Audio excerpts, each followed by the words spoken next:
Welcome, guys. Thank you guys for following my YouTube page and me on social media. If you're not already following me, follow me on Get Rice Now. That's on all my social media platforms. That's GETRICENOW. Today, I want to talk to you about beating the competition.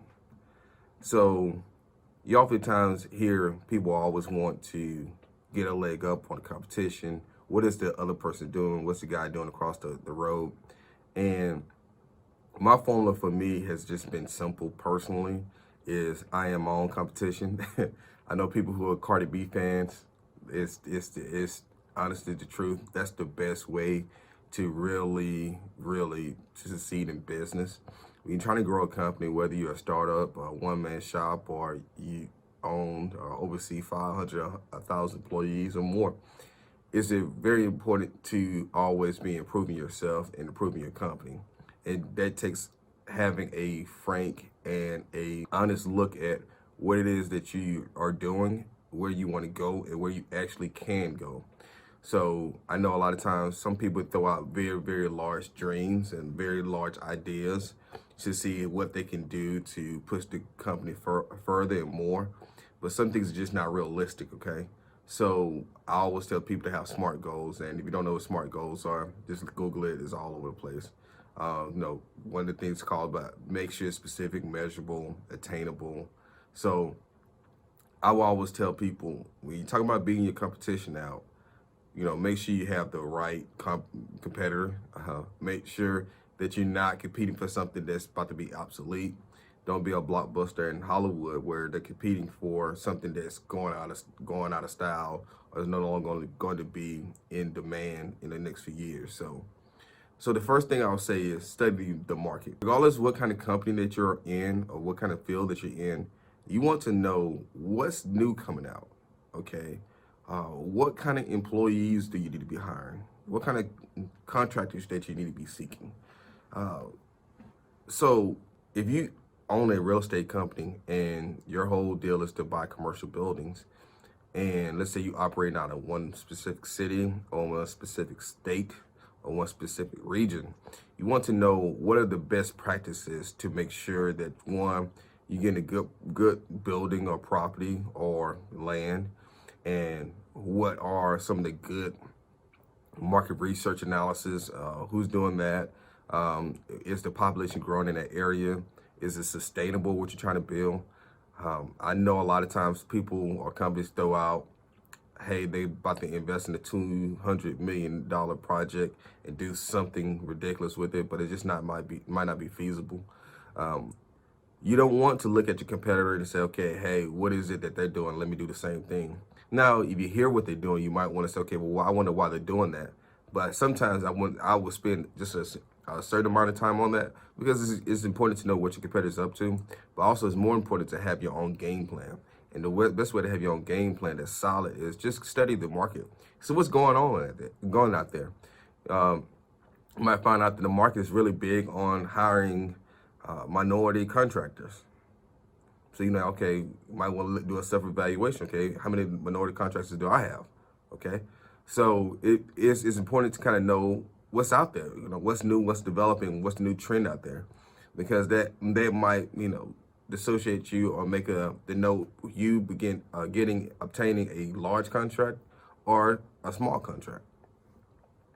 Next thing suggestion I would say for my business owners out there and executives out there is go for a random walk. And what I mean by that, I get that from a book called A Random Walk Down Wall Street. And one of the principles is that you kind of just go down there and see what everybody's doing. And seeing, like I said, on the first principle is seeing what's new out there. Sometimes executives from different companies will visit other companies to see how things are done. One book that I'm reading is called The Billion Dollar Brand Club. It's by Lawrence Ingrassia, and excuse me if I butcher that up. And one of the things he talks about is when this company that was developing robots warehouses was pretty much dependent on two companies, and those two companies stopped.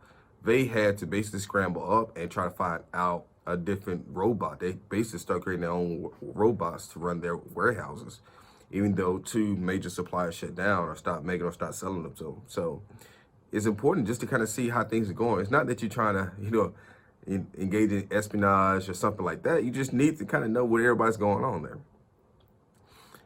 Third thing I would say is have a bigger and better R&D department. If you don't know what R&D is, research and development. I don't know what it is about companies, but they fail horribly most of the time in this category. And the next category I'm going to talk about. If you don't have something to test, if you don't have anything to work on, you don't have any new products coming down the line, I mean, you pretty much just pigeon hooking yourself in one dimension, right?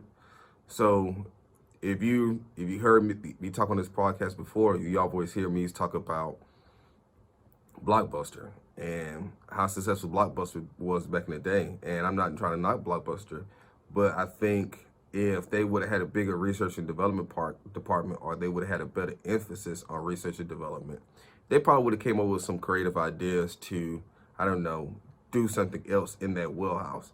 Maybe it might have been movies. Maybe it might have been Netflix. Maybe it might have been the next Hulu.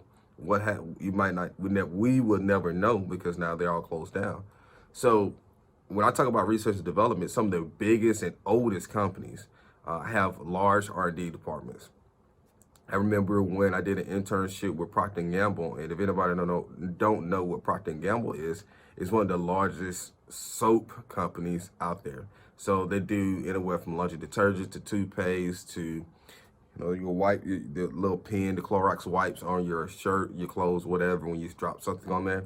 So they're pretty big, and they have in Cincinnati, Ohio, one of the largest mock grocery stores in the world. And basically give people vouchers to go shop in there, and they have over 200 cameras in there, and they're basically analyzing consumer behavior. To me, that's a great way to determine real time, what is it that people are going to spend? What are people going to buy?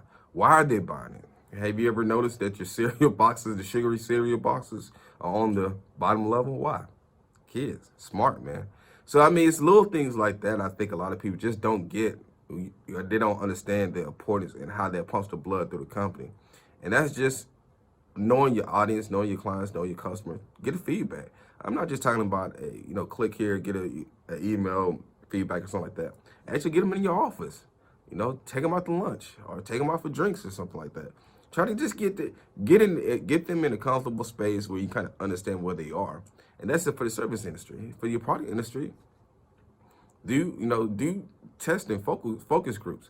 I mean, yeah, you can hire some consultant to do it, but I mean, if you got a conference room, you got 10 chairs in there, get it, do a social media post, get the first 10 people who respond, or get first 5 people who respond, and 5 last people to respond. So at least you have a diverse group of people, and they have 3 sets of those groups of people come in there and test your food or test your product or whatever it is. And have them in there for a day. Give them a voucher and feed them food, breakfast and lunch or something. It's very simple.